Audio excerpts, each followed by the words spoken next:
The topic of discussion for today is we are tired of the negative energy in hip hop. And before you say, oh, here we go, he's about to bash hip hop, no, this is not what this is. But however, I will be highlighting some of the negative energy in hip hop that, quite frankly, a lot of people like myself is fed up of, and I'm going to be using Ice Cube to start this off. Now, the subject matter here, the topic here is not about Ice Cube, but I'm mentioning Ice Cube because he's one of the hip hop artists. I respect him in terms of his work ethics. He's a well skilled and talented rapper, diversified into filming and other things. So he made a song some time ago. I'm not quite sure when it came out, but the title of the song, or should I say the theme of the song, was Gangster Rap Made Me Do It. And that kind of surmised a lot of how the hip hop community was feeling at the time. And correct me if I'm wrong, but I think Oprah Winfrey made a statement in regards to hip hop and the negative energy and where it was going. And in response to that, Ice Cube came out with this song, Gangster Rap Made Me Do It. And it was quite, sort of interesting and quite eye-opening, and, in the things that he was portraying in his song. And I agree with everything he was portraying in his song up to a certain point. So the reason why I mentioned Ice Cube is to use him as sort of the champion, if you like, for the hip-hop community. He's not the only one, but in terms of this video and this discussion, I'm using him.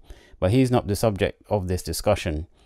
So, but before I get into it, do correct me if I'm wrong, or should I say I stand corrected if I'm wrong about Oprah Winfrey being the person that might have made those sort of negative comments about hip hop in terms of violence and so on and so forth, and him not really clapping back, but sort of clarifying and answering back and saying, yeah, we're getting blamed for everything, anything that goes wrong, blame hip hop for it, when there are other genres and other industries are doing, similar things, and they're not being called out, especially within the Hollywood, blockbuster film scene, where you see all these violent movies, and it does influence children growing up. There's no doubt about it. And but they're not being called out for it. But music, in terms of hip hop, and also with reggae music as well, they've had the same sort of struggles that they had to overcome in terms of the negative energy within it. So the question is, there is no question that there is a negative energy, and there is no question that both film and music does influence the younger generation. I mean, a lot of people you see now speak about things. They'll quote something from a movie. Did you see this movie where the part when this happened and he said this and he said that? So it's a very powerful medium. So no one is going to deny that. But at the same time, the reason why I decided to discuss this topic is because I have a very large family base in terms of, the younger generation coming up. My family spanned, the UK, Europe, United States, the Caribbean. So because of that, this is one of the main ways for me to reach the younger generation in my family. And these videos are primarily directed at them. So these videos that you see me making, it's a very convenient way for me to communicate with the younger members in my family that's scattered around the world, so that I can send them out emails and texts and say, listen, I've just uploaded a video talking about this topic or talking about that. You should go and click on it and watch it, at your own convenience. You're going to college, university, high school, whatever. You can just plug your headphones in and, and listen to it on your way to school or whatever.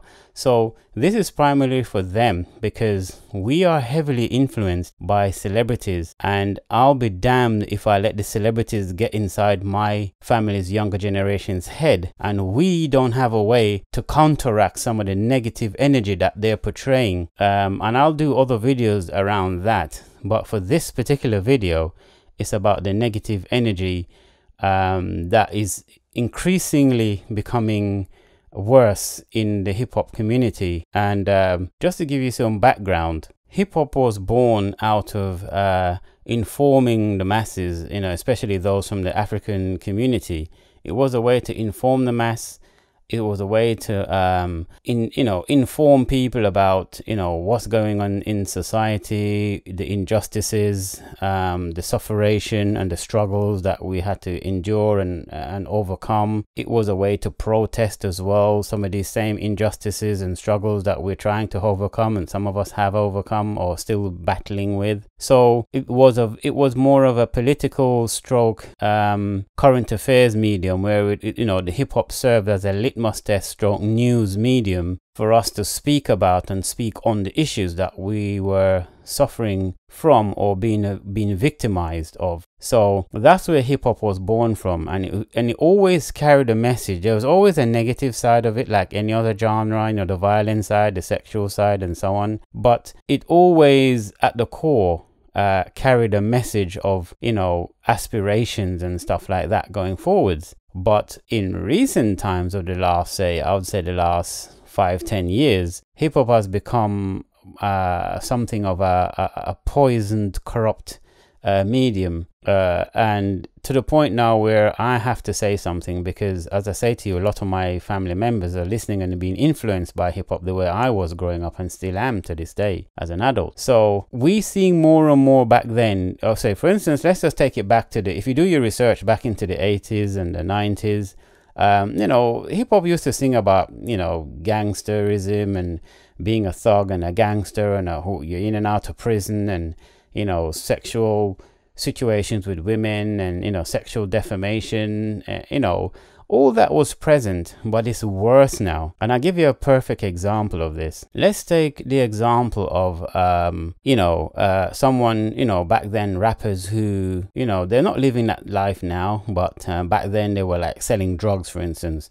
So the emphasis and the focus was on, you get this badge of honor in the streets if you were a drug dealer or a drug smuggler. Well, not so much a drug smuggler, but a drug dealer. You sell drugs for a living. That's how you made your money. Badge of honor. That was kind of I rep these streets and I hold down this block, or I hold down these ends, and so on. And we get that. And though it's not this kind of message you want to send to the next generation, that was one of the bragging rights to become a hip hop artist, if you like, to tell your truth. Now, at the same time, there were actual the addicts, or the victims on the other hand, who were taking the drugs. They were seen as bombs. They were seen as junkies, basically, and no one would want to associate themselves with them. The last thing anyone in society would do is look up to anyone that's a drug addict, and look to them to be any type of celebrity or anyone that you would want to emulate in any way. So it was basically the junkies were seen separately from the drug dealers. What has happened now in 2019 is the new generation of so-called hip-hop artists, which many of them, I must admit, has no talent or skill whatsoever, are promoting being junkies and promoting being bums. Because in my time of hip hop, if you're high on drugs and you're taking drugs and you're getting wasted and stoned and mashed out your brains on drugs, then you're a junkie and you're a bum. There is no sort of glory or glamour in that at all. But in today's society, they sing about taking lean and, taking Xanax and all these other type of drugs and pills and, portions that they're mixing up all these dangerous cocktails and, hospitalized, fighting for their life. And then they go right back out and do the same thing again. They don't learn. And this is the message they're portraying to the next generation. The junkies are being cleaned up. And when I say cleaned up, I don't mean cleaned up from the inside and not being a junkie anymore. They're cleaned up in terms of, shower them down, put nice clothes and jewelry on them, and give them fame and fortune, and stick them in front of the TV or stick them in social media and make them be the example for the next generation to look up to, and let them sing about being a junkie, basically, and how to become a junkie and how to glorifying being a junkie and a bum. And that's basically what's happening in hip hop. So I'm like, enough is enough now. We're tired of this negative energy in hip hop. This is not what hip hop was meant to be.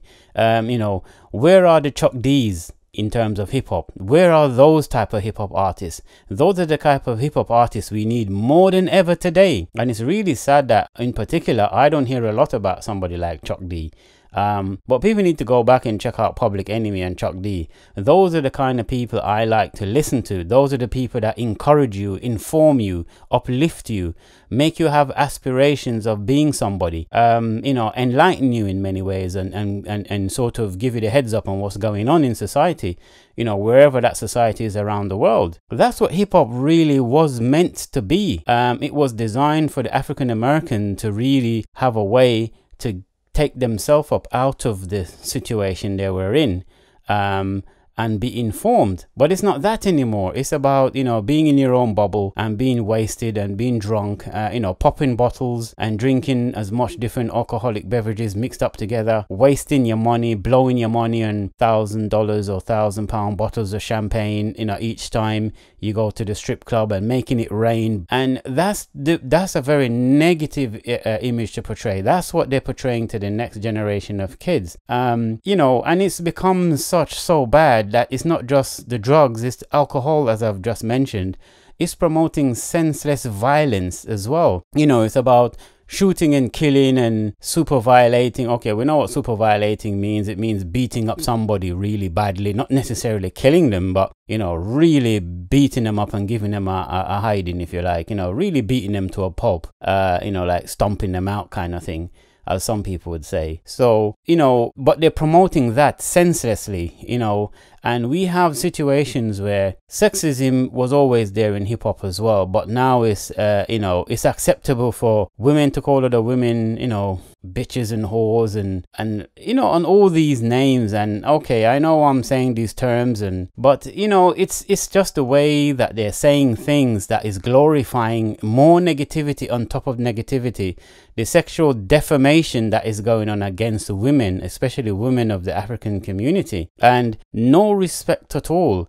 Then you have the situation with Mamba rappers. That's the next prevalent situation that's coming up. You don't have to have the skills, the lyrical skills, and the lyrical bars and wordplay anymore to make it as a rapper.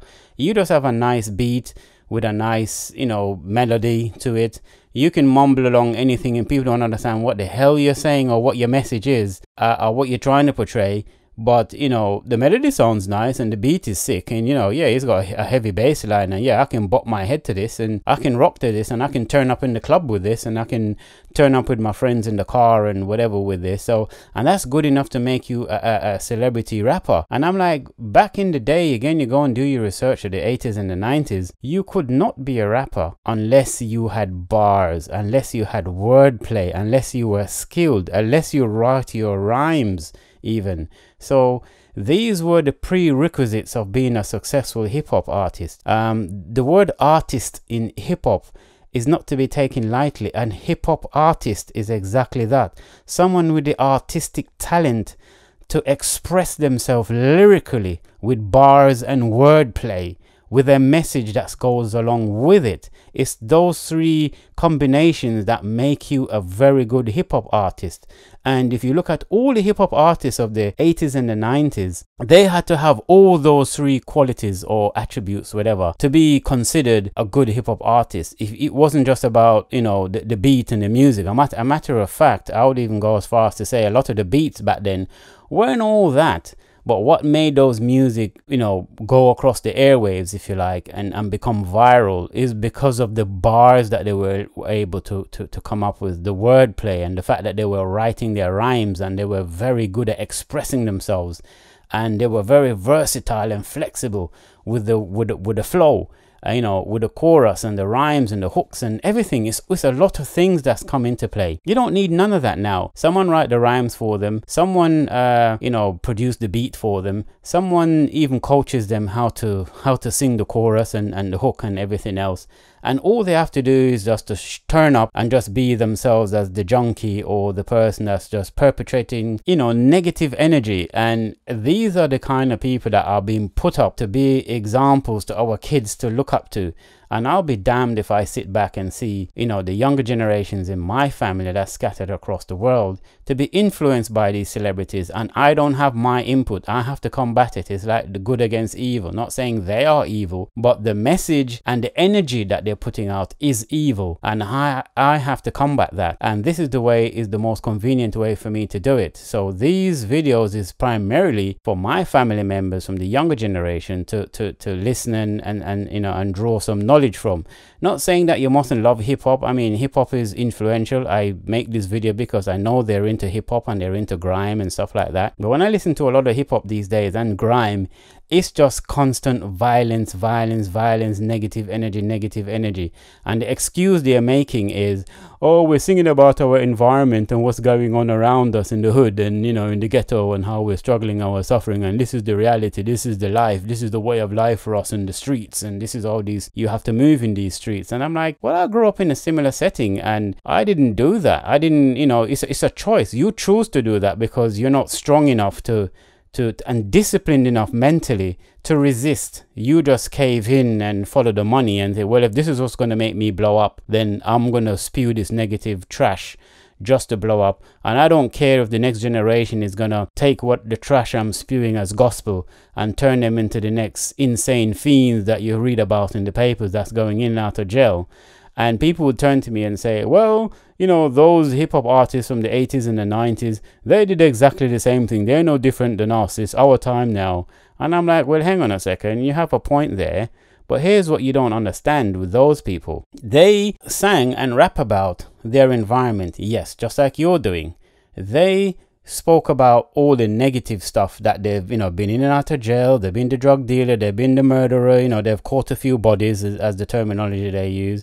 They've done all these things. You know, they used to, you know, have defamation against women, defame women in terms of, you know, sexual objects and call them hoes and prostitutes and this, that, and the third. Now the modern term is thots and so on. And none of these women, ironically, accept the term thought, which is an acronym for that hoe over there. And I'm saying, why would you want to have the acronym and hashtag and claim it as your own? But I guess negativity sometimes warp the brain, just the same way we use the N-word and we're trying to make it a positive thing. That's a different argument. You know, in some case, there's good on points on both sides of the argument, to be honest, or debate, if you like. So I'm not going to get into that. So, but the point I'm trying to make is those artists that we're talking about, they were singing and rapping about all the negativity that's going on around them and their personal experience going in and out of prison, being in gangs, killing people, unfortunately, or being shot or shot other people, stabbed, and all the things that was going on that was negative around them. Alcoholism, drugs, selling drugs, taking drugs, you know, having women, pimping out women, treating women like trash and disrespectful, and all the things that goes along with it. They're singing about all of that, which is negative. But here's the difference though. Once they came up out of that lifestyle, yeah, they also brought a message of, do not do what I do. Now that you've seen what I do and where it leads and what's waiting for you down that road, don't go down that road. Take this path instead. Take a different path. That's the difference. These newer rappers now, they're glorifying getting high on drugs and lean and Xanax and hospitalizing or fighting for their life, and they come out and they're still praising the thing, and they're going in and out of prison, they're doing the gang banging, they're doing all the things just like the previous generations were doing. But the difference is they now come out of that situation, or they're now celebrities in that sense. And they're still encouraging the next generation to go down the same hell that they've been in. I'm sorry, I can't co-sign that at all. I mean, there's a difference between singing about your experiences and then giving a message to the next generation of, don't do what I do. I made a mistake. I was a fool. I was an idiot. I was this hot-headed person, you know, and I was a, you know, byproduct of my environment and XYZ. Or XYZ, whatever. And okay, fine. But they're actually saying to you, don't go down that road. And they have the authenticity and the, you know, authority to talk on it because they've lived it and they've been there and they've done that. So they can speak on it. But then this modern generation are actually not only doing it and still doing it, making the same mistakes. They're encouraging and promoting the next generation to do exactly the same thing, knowing fully well what is waiting for them at the end of that tunnel. And that's the difference. That's the point I'm hitting out against. So for me, this is about my family and me getting them to see the sort of double standards and the misleading ignorance that is involved. Arrogance to a certain level, but mostly ignorance in terms of, is obviously they don't understand the full implications of what they're doing, or maybe they just don't care, which is then arrogance, you know. So either way, it's, you know, I have to speak on it. So I'm not trying to bash hip hop with all the negative energy. I'm saying I'm tired of it. It's not balanced. With the Chuck D's of this world are no more. I mean, he's still alive. He's not dead. But he's silenced. You don't hear from him anymore. And I'm sure he has more to say. And, you know, you don't just dry up and just disappear into nothingness. I mean, you know, in the void. But why isn't someone like that being elevated and celebrated? You know, we talk about Tupac and Biggie and people like that. And their place in hip hop history is solidified. That's sealed. You can't contest that. But at the same time, someone like Chuck D for me is well underrated, and his messages that he's been bringing, he is not getting the accolades that he should get. To me, Chuck D should be up there alongside people like Biggie and Tupac. And I don't care what anyone tells me. They're gonna, well, he doesn't have the catalogue what that Tupac and Biggie had, and he didn't have the influence and the weight and the clout and everything else that goes with it. But then my question would be, so whose fault is that? You know, if someone is coming to you and telling you the truth and giving you the real, but for some reason it's not reaching out to the masses, and the masses is not accepting it, then whose fault is that? The only reason why Tupac and Biggie probably is more influential is because they spoke a lot about violence and other things in their music, not necessarily perpetrating it per se, but they had a lot of that as well, because they understood that the masses are fickle and they needed to mix a bit of the negative with the positive in order to get famous and sell the records and and get the numbers up. So that's why they did it. It doesn't necessarily mean they believed in the violence and whatever, but they also told you don't go down the road they went through. They've made mistakes and it's cost them both their lives. They're both dead because of it. So if they could come back, they would say they would do things completely differently if they was to come back and get a second chance. Tupac and Biggie would probably remain best of friends. They wouldn't have gone to this, you know, things would have gone down a completely different way. And that's the point I'm trying to make. But I would just like to think that if people learn from their mistakes, especially if they get a second chance to crack at something, they'll say, well, okay, it went wrong, so this time I have to be smart enough not to do the exact same thing again. I'm going to get the exact same result. It depends on what their objective are, obviously. So that's what I want to say about that. So I'll leave it there.